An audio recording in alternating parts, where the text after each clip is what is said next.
ඔබ ජේසුස් වහන්සේට ආදරය කරනවා නම් මේ ප්‍රශ්න 10ට නිවැරදිව පිළිතුරු ලබා දෙන්න. ප්‍රශ්නාංක 1. ජේසුස් වහන්සේ කුරුසයේ ඇනගසනු ලැබුවේ කුමන දිනද? පිළිතුර B. සිකුරාදා. ප්‍රශ්නාංක 2. ජේසුස් වහන්සේ කුරුසයේ එල්ලී සිටියේ පැය කීයක්ද? පිළිතුර A. පැය 6. ප්‍රශ්නාංක 3. ජේසුස් වහන්සේ කුරුසයේ ඇනගසනු ලැබුවේ කුමන වේලාවීද?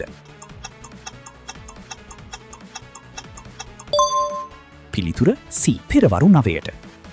පළමු ප්‍රශ්න 3ට නිවැරදිව පිළිතුරු ලබා දුන්නා නම් වීඩියෝ එකට ලයික් එකක් දාන්න.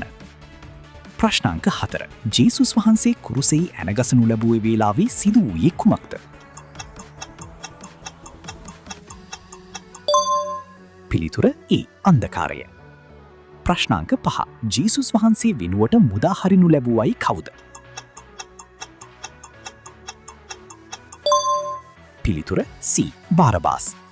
ප්‍රශ්නාංක 6. ජේසුස් වහන්සේ කුරුසයේ මත ලියා තිබූ සංඥාවේ සඳහන් වූයේ කුමක්ද? පිළිතුර A. යුදේවන්ගේ රජු.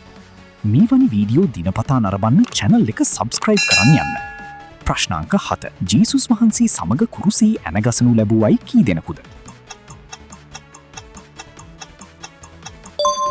පිළිතුර B. දෙදෙනෙකු. ප්‍රශ්නාංක 8. ජේසුස් වහන්සේ මිය ගිය විට දෙකට ඉරී ගියේ කුමක්ද? පිළිතුර A. දේවමාලිගාවේ තිරරෙදිය.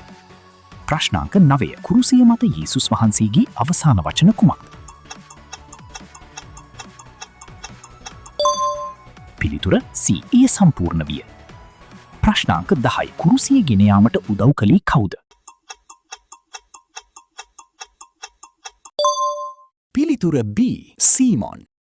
ප්‍රශ්න කීයකට නිවැරදිව පිළිතුරු ලබා දුන්නද කියලා පහලින් කමෙන්ට් එකක් දාන ගමන් වීඩියෝ එක ඔයාගේ හොද්දම යාළුවට ෂෙයා කරන්න අමතක කරන්නත් එපා.